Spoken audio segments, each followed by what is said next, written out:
Have you ever had one of those moments, where you see your child do or say something and it just stops you in your tracks? And you think, where on earth did they learn that?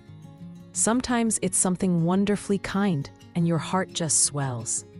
Other times it might be a behavior or a phrase that makes you cringe a little. And you find yourself wondering if they have a secret listening device planted in your car during rush hour. It's a funny thing, isn't it? We spend so much time telling our children how to behave. What's right, what's wrong. We have the talks, we set the rules, we explain the consequences. And yet, so often, the most powerful lessons they learn aren't from our carefully crafted speeches, but from the quiet, everyday moments they witness. They're like little sponges, soaking it all in, not just what we say, but who we are.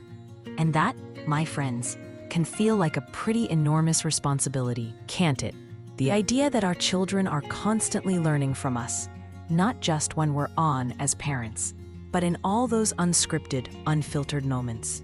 It's a beautiful, and sometimes daunting, truth of parenthood. So today, I thought we could explore this together, not in a way that adds more pressure, because goodness knows we all have enough of that, but in a way that's practical, compassionate, and hopefully a little bit freeing.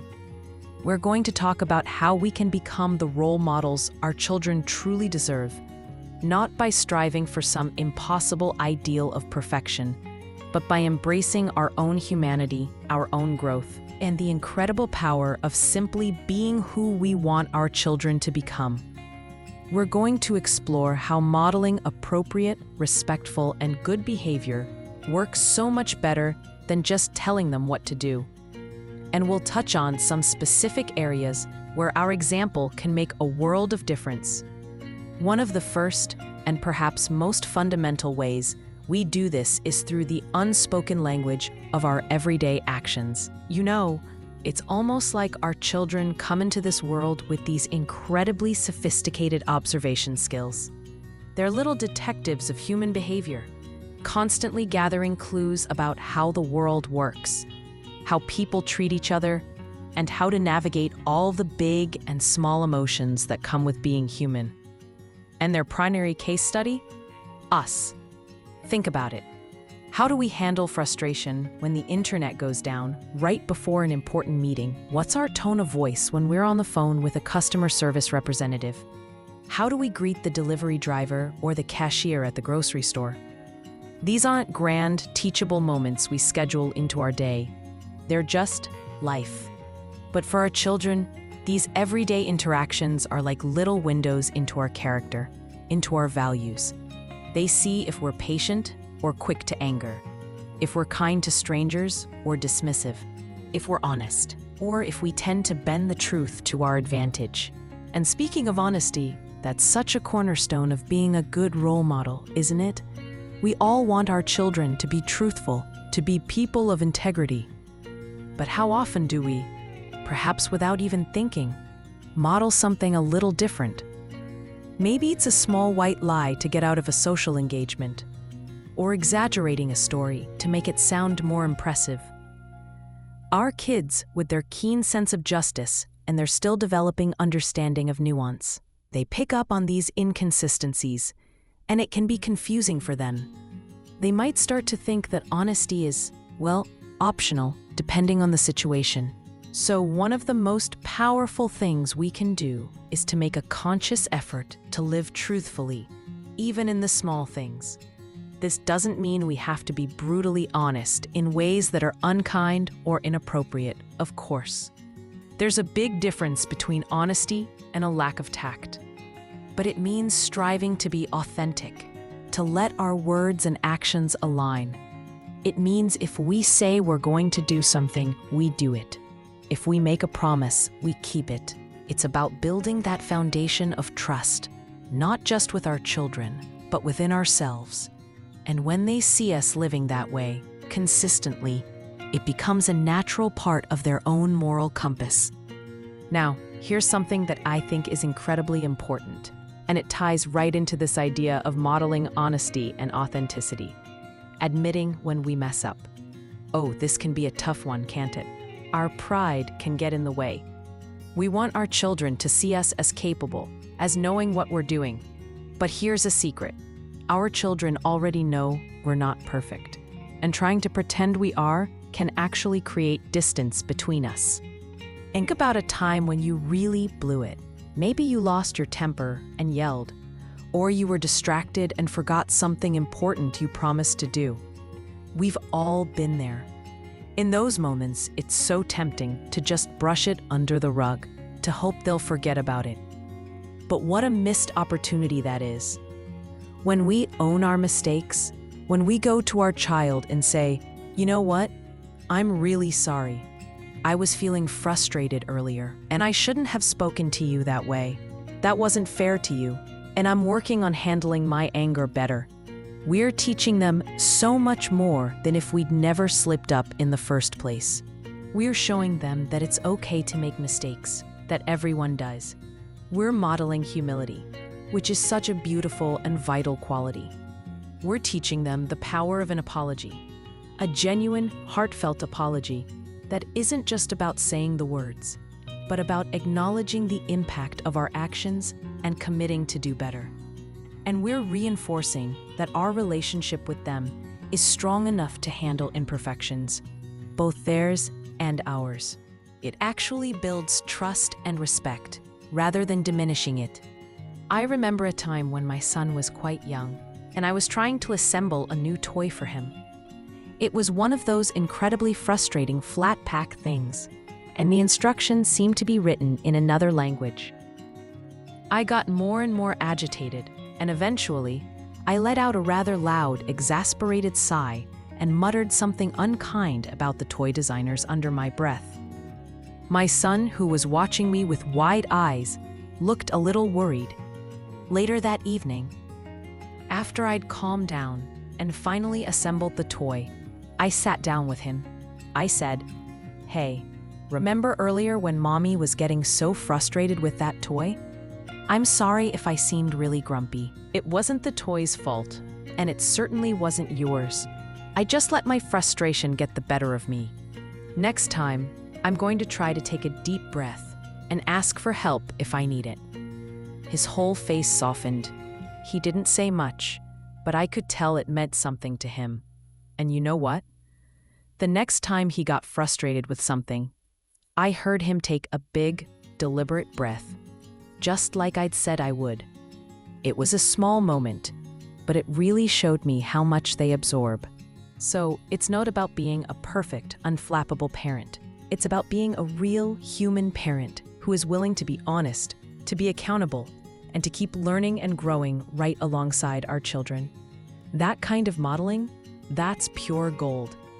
And just as important as how we conduct ourselves as individuals is how we show up in our closest relationships, especially with our co-parent if we have one. Our children are learning so much about love, partnership, and conflict resolution simply by observing the dynamics within our home. Our homes are the first classrooms where our children learn about relationships, the way we interact with our partner, the way we communicate, the affection we show or don't show. All of this creates a blueprint in their minds for what intimate relationships look, feel, and sound like.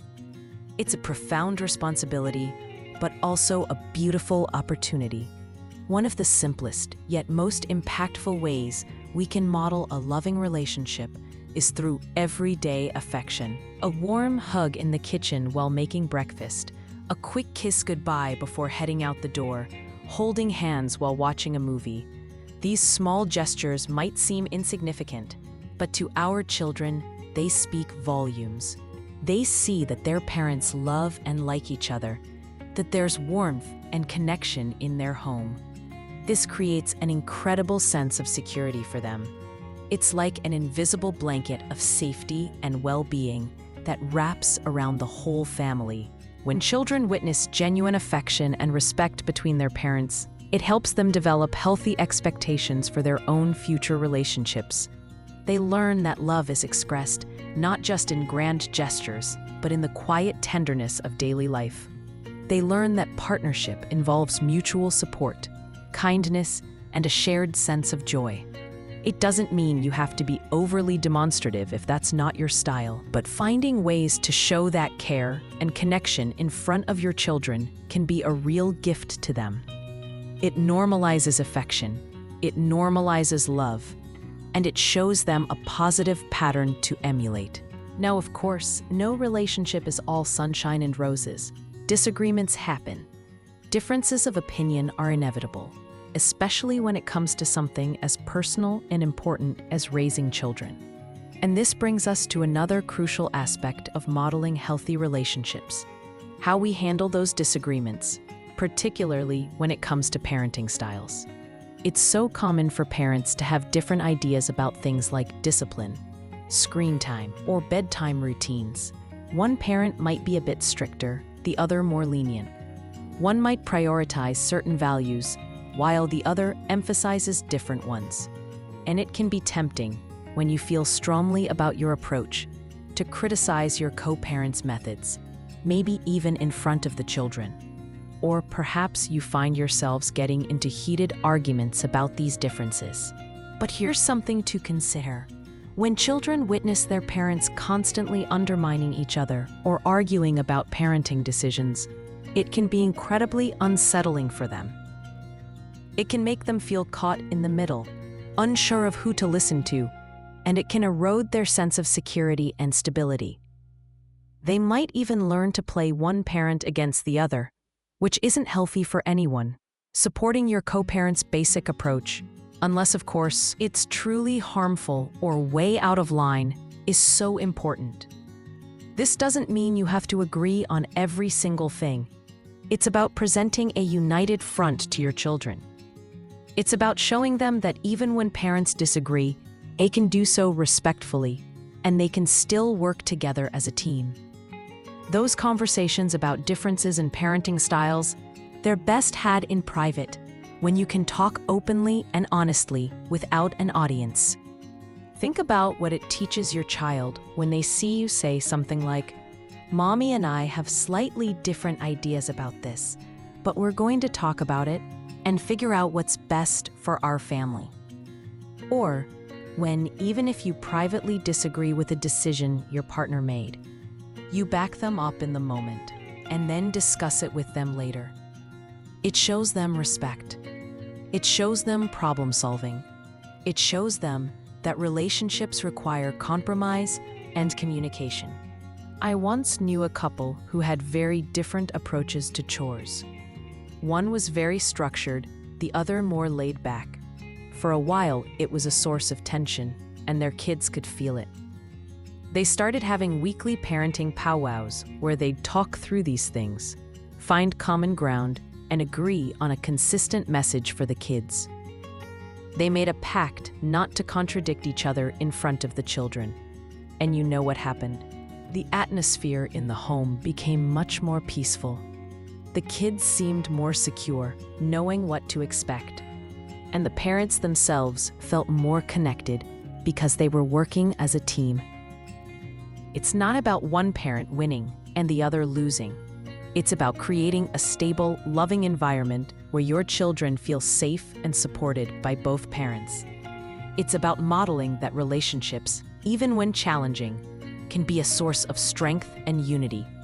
That's a powerful legacy to build. So we've talked about how our individual actions and our closest relationships serve as powerful models for our children. But our influence doesn't stop there. We also have the opportunity to show them how to be caring, responsible citizens of a much wider world, to instill in them values that extend beyond our own front door. Our children are not just learning how to be members of our family. They're learning how to be members of a community, and indeed, of the planet. And the values we model in this larger context can shape them into compassionate, engaged individuals who want to make a positive difference. One very tangible way we can do this is by living a little greener, as the saying goes. It's about showing our kids that we care for the environment, not just by talking about it, but through our everyday choices. This doesn't have to be about making grand, sweeping changes overnight. It's often the small, consistent actions that make the biggest impression. Think about simple things like recycling. When your child sees you carefully sorting the plastics and paper, and you explain why it's important, they're learning about responsibility and stewardship. When you make a conscious effort to waste less food, or turn off lights when you leave a room, or choose reusable bags at the grocery store, you're modeling mindfulness and respect for our planet's resources. These are habits that, when instilled early, can last a lifetime. And it can be fun too. Maybe you decide as a family to start a small vegetable garden or to build a compost bin. Imagine the pride your child will feel eating a tomato they helped grow, or understanding how their leftover fruit peels are helping to make new soil. Perhaps you could spend an afternoon together picking up litter in your local park or neighborhood. It's a simple act, but it teaches a powerful lesson about community pride and taking care of the spaces we share. I remember doing this with my own kids when they were younger. At first, they were a bit hesitant, but once they got going, they really got into it. They felt so good afterwards, knowing they'd made a tangible difference. It sparked conversations about why people litter and what we could do to encourage others to care more. Beyond environmental responsibility, there are so many other values we can model that foster compassion and a sense of connection to the wider world. How do we talk about people who are different from us, whether in terms of culture, beliefs, or circumstances? Do we model curiosity and respect, or judgment and fear? Our children are listening, and they're forming their own attitudes based on ours. Do we show kindness to animals? Do we take opportunities to help others in our community, perhaps by donating old clothes or toys, or volunteering our time for a cause we believe in? Even small acts of generosity can leave a big impression. Maybe it's baking cookies for an elderly neighbor, or helping a friend who's going through a tough time. When our children see us extending ourselves for others without expecting anything in return, they learn the profound joy and importance of empathy and service. It's about weaving these values into the fabric of your family life. It's not about lecturing them on being good citizens, but about showing them what that looks like, day in and day out. It's about having conversations around the dinner table about what's happening in the world in an age-appropriate way and discussing how we can contribute positively. Perhaps you could choose a family project, like collecting food for a local food bank or participating in a charity walk. These shared experiences not only teach valuable lessons, but they also create wonderful family memories and strengthen your bond. It's about raising children who don't just care about themselves, but who feel a sense of responsibility for the well-being of others and the world around them. And what a beautiful gift that is, to them and to the future. When they see us actively trying to make the world a little better, even in small ways, it empowers them to believe that they can do the same. It ignites that spark of agency and compassion that can truly change the world, one kind act at a time. This journey of being a role model, it's a marathon, not a sprint, isn't it? There will be days when we feel like we're nailing it, when we see our children reflecting the very best of us, and our hearts just sing. And there will be other days, inevitably, when we stumble, when we fall short of our own ideals, and we're reminded that this parenting gig is a constant process of learning and growth, for us as much as for them. And that's okay. It really is. The beautiful thing about being a role model isn't about achieving some static state of perfection. It's about the effort, the intention, the willingness to keep showing up, authentically and lovingly. It's about those moments of connection, when our children see us trying, when they see us learning from our mistakes, when they feel the deep and abiding love that underpins everything we do. Our children don't need flawless parents, they need real parents. Parents who are honest about their struggles, compassionate in their interactions, and committed to being the best versions of themselves. not just for their own sake, but for the sake of those little eyes watching, learning, and loving them so fiercely. So, as you navigate the beautiful, messy, incredible journey of parenthood, please remember the profound power you hold. Not a power to control, but a power to influence, to inspire, to shape a future generation through the quiet eloquence of your own life. Trust in your ability to be the guide your children deserve, not by always knowing the right answer, but by always leading with love, with honesty, and with a commitment to kindness, to yourselves, to your families, and to the world around you. You've got this, more than you know. If this conversation resonated with you today, and you'd like to continue exploring these kinds of topics with a supportive community, we'd be so honored if you'd like this video, share it with anyone you think might benefit, and subscribe to our channel, Family Connection Hub. We're all in this together, learning and growing as parents, and we'd love for you to be a part of our journey. Thank you so much for spending this time with me. Take good care, and we'll see you in the next video.